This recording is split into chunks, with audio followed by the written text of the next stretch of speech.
Awujalẹ Wasiu Ayinde lóun kò ṣẹjọ́ mọ́ o. Àṣìwí kò tó àṣìgbọ́, àṣìgbọ́ sì rèé kò tó àṣìṣe. Àwọn kan rò pé ó lóun kò du ipò Awujalẹ mọ́ ni. Ọ̀rọ̀ náà kò sì rí bẹ́ẹ̀ rárá.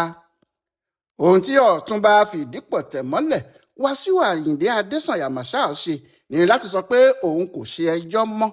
Òun kò bá ẹnikẹ́ni lọ sí kóòtù mọ́ lórí ọ̀rọ̀ ta ni yóò jẹ Awùjalẹ̀ Ìjẹ̀bú Òde. Eléyìí yàtọ̀ sí pé bóyá ó lóun ò du ipò náà mọ́. Bí ẹbí bá fà á lọ tí wọ́n fà á bọ̀, nígbà tí ìjọba ti ní kí wọ́n padà sílé láti ṣe àtúntò, bí wọ́n bá fi orúkọ ẹ̀ sí níbì kan, èyí tó ṣe yìí kò dí ètò bẹ́ẹ̀ lọ́wọ́. Ohun tó ṣe ni pé òun kò ní gbé ẹbí tàbí ìjọba lọ sílé ẹjọ́ mọ́. Òun ti jáwọ́ nínú ẹjọ́ tí òun pe gbogbo wọn. Ṣe ní ọjọ́ Ìṣẹ́gun ọjọ́ 16 oṣù kejìlá yìí náà ni Wasiu Ayinde lọ sílé ẹjọ́ lórí ọ̀rọ̀ oyè Awùjalẹ̀ yìí.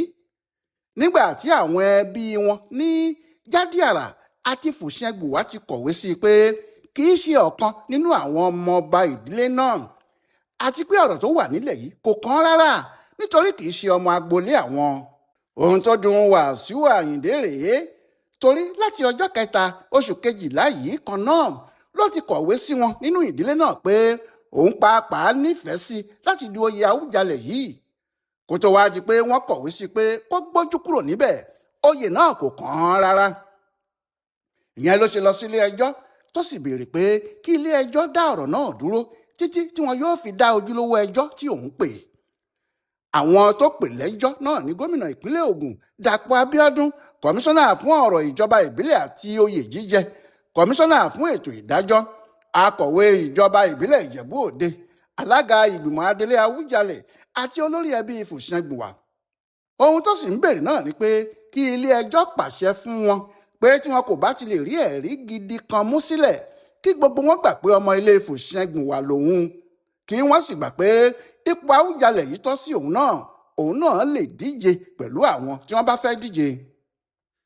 Àmọ́ ohun àkọ́kọ́ tó ń béèrè fún níwájú adájọ́ ni pé kí adájọ́ pàṣẹ kí wọ́n dá ètò náà dúró, nítorí bí wọn kò bá pàṣẹ bẹ́ẹ̀, wọ́n lè ti yanjú ohun gbogbo tí wọ́n fẹ́ ṣe kó tó di pé wọ́n padà wá dá ẹjọ́ ọ̀hún, tí aṣọ kò sì ní bá ọmọ yẹ mọ́ torí yóò ti rin ìhòòhò wọjà. Ohun tí Wasiu Ayinde ń fẹ́ kí ilé ẹjọ́ ṣe fóun ní ọjọ́ Ajé Monday ọjọ́ 22 oṣù kejìlá yìí nìyẹn. Ṣùgbọ́n nígbà tí ẹjọ́ náà déwájú adájọ́ Ayọ̀délé Adébáyọ̀ Ọmọnìyí ní Court 3 nílé ẹjọ́ gíga Ìjẹ̀bú Òde, adájọ́ náà ní ohun tí Wasiu Ayinde ń béèrè fún yẹn kò lè ṣeé ṣe o. Ó ní ètò tí wọ́n fi gbé ẹjọ́ náà kalẹ̀ wọ́.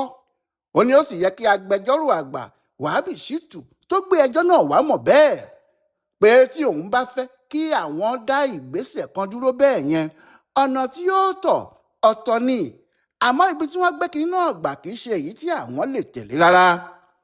Lọ́ọ̀yà náà gbà pé bẹ́ẹ̀ ni, pé ohun tí ilé ẹjọ́ bá sì ti ṣe lòun fara mọ́, nítorí pàjáwìrì lọ̀rọ̀ náà bọ́ sí fún òun àti oníbàárà òun, ìyẹn Wasiu Ayinde. Nígbà náà ni adájọ́ Ọmọnìyí ní òun ti gbọ́, àti pé pẹ̀lú ọwọ́ tí agbẹjọ́rò àgbà náà fi mú ẹjọ́ ọ̀hún pàápàá, òun ní oore tí òun yóò ṣe wọn. Oore náà sì ni pé òun yóò tètè gbọ́ ẹjọ́ náà kí òun lè yanjú ẹ̀, láti rí i pé òun dáàbò bo oníbàárà ẹ̀. Nǹkan kan kò tí ì ṣẹlẹ̀ sí tí òun fi dájọ́ òun. Nítorí bẹ́ẹ̀ òun yóò fi ìgbẹ́jọ́ náà sí ọjọ́ 14 oṣù kínní 2026. Lọ́jọ́ náà làwọn yóò sì yanjú ọ̀rọ̀ ọ̀hún, kí gbogbo ẹni tí ọ̀rọ̀ bá sì kàn lọ fọkàn balẹ̀, ohun gbogbo yóò parí níjọ́ yẹn. Àmọ́ bí adájọ́ Ọmọnìyí ti dájọ́ tirẹ̀ tó sì lọ, nígbà náà ni Wasiu Ayinde àti lọ́ọ̀yà ẹ̀ fi kùn lukùn. Ọkùnrin ọ̀gá àwọn olórin fújì náà sì sọ pé òun ò ṣẹjọ́ náà mọ́, pé gbogbo àwọn tí òun pè lẹ́jọ́ òun ò pè wọ́n lẹ́jọ́ kankan mọ́, kí gbogbo àwọn wà lálàáfíà. Ẹni tí kinní náà bá já mọ́ lọ́wọ́ kó tètè máa gbóyè náà lọ. Lọ́jọ́ kan náà, ìyẹn lọ́jọ́ 22 oṣù kejìlá yìí ni Wasiu Ayinde ti ní kí lọ́ọ̀yà ẹ̀ kó kọ̀wé padà sí adájọ́ àti ilé ẹjọ́ ẹ̀ pé àwọn kò ní máa bá ẹjọ́ náà lọ mọ́, ọ̀rọ̀ náà yóò sì yanjú ara ẹ̀ bó bá yá.